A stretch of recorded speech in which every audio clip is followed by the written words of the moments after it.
I don't know about you. Okay, I like a sauna, but I don't like a really hot sauna. If I go to a place with a bunch of different saunas, I go in like one of the lower ones and I'm like, oh, this is really nice. And I sit in and I'm chilling. You go into the super hot sauna, I'm dying. I can't do it. I'm a big baby. I don't like the heat. I don't like the heat. I can't. I don't stand heat. Yeah, me neither. Me neither. Genuinely, I leave this at a cool 70 degrees and no higher. Maybe 72. And I like in the winter when it's like 65 degrees internal temp in my place, maybe even cooler. The moment it gets above 75, I'm dying. I can't do it. So no, I don't like saunas that much. I don't like it, but I can do like a hot tub for a bit. So I wonder if a hot tub instead of sauna could work, maybe. But I also don't like staying in there for too long, so I don't know. You're built for the heat and humid environments, you thrive. I like cold humid, actually, which is what we have in the Northeast a lot, in like the New York area here. Cooler and humid. It does get hot and humid in the summer, you know, so to me, heat usually also means humidity when I think about it. I've been in dry heat a lot, don't like it either, but you know, I've experienced both. I think just cold and humid is what I like. And we do get that. But I can't, I don't know. The moment it's above 80, I'm tapped out. I tap out, man. I just, ugh. I don't know. I start shutting down. I start not wanting to do anything. I just end up laying on the floor, legitimately. If it's above 80 degrees, I will lay down and stop moving. So I think it's not good. Yan has her office at 55 Fahrenheit to keep her awake and going. 55? She fucking crazy, dude. You know what I get? So I like the cold everywhere except my ears.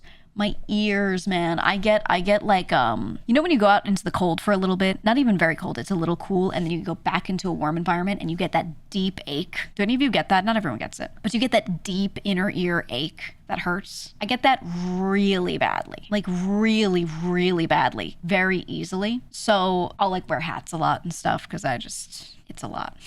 It's a lot for me. You know, migraine? Yeah, me too. It's the pressure in your inner ear from what I read up on. The cold makes a lot of things shrink down. You have liquids and pressurized systems in there, right? That all shrinks down a little bit. And then when the air temp goes back up, it then expands a lot again. And that's what's causing the pain. So there's not really anything you can do besides just kind of wait it out and warm up a bit. You just wait, you know? I'm not good with that. So that's the one thing that I can't do. But if I like wear a hat, I'm fine. Because my body temperature is usually pretty good. I just can't let the air touch my ears too much, man. Gotta keep that dome warm. Oh yeah. Can also give people motion sick type symptoms. Yeah, if it gets really bad for me, I'll like get back inside and I'll just lay down on the floor and I'll just sit there for a minute because it's almost like you're seasick a little. It kind of feels like seasickness because it's just the ear, man. It's just the ear. It's not even your perception of the world. It's your pressure being weird. Me, a Eurotypical when temp reaches 24C, especially when it's humid. Hold on. 24C in F.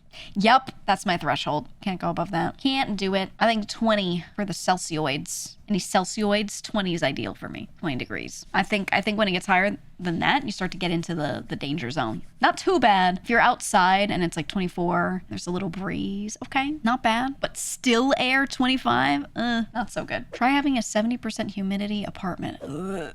I will say I do keep the humidity pretty good in here because I stream. And if it's a little too dry in here, I feel it. 2 hours into stream and I'm dying. I'm dying. It's dry. I'm crackly and like the whole time. Awful. So I gotta be careful, man. I gotta be careful with that. Though I haven't been running it too often now that it's warmer and the humidity is better, but over the winter, man, constant. I always have 2 humidifiers on and they're just running overtime. I'm filling them all the way every day.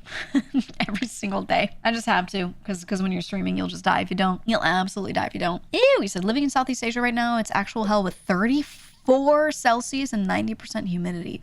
I feel like that's the feeling when you walk into an indoor pool. You walk into the room that an indoor pool is in. That's what I imagine, you know?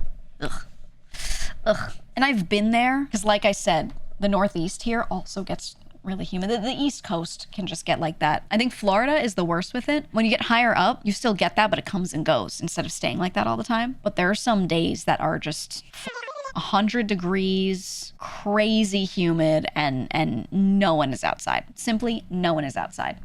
Everyone's in. But usually, you know, it's like a day or two and then everyone's back outside because it gets a little drier again or it gets a little cooler again or, you know, things just kind of move through a little more. But not the worst. But it gets there for sure. Where are my corn sweat Midwest folks at? Corn sweat? What the hell is corn sweat? Is it just sweating outside with the corn? Me when I'm in the Midwest and I stand outside in the corn? Or are you talking about the sweat from the plants? The corn sweats and make it... Oh, okay. Yeah. It's from the plants? Okay, I got you. Well, all plants do that, but I'm sure corn is like...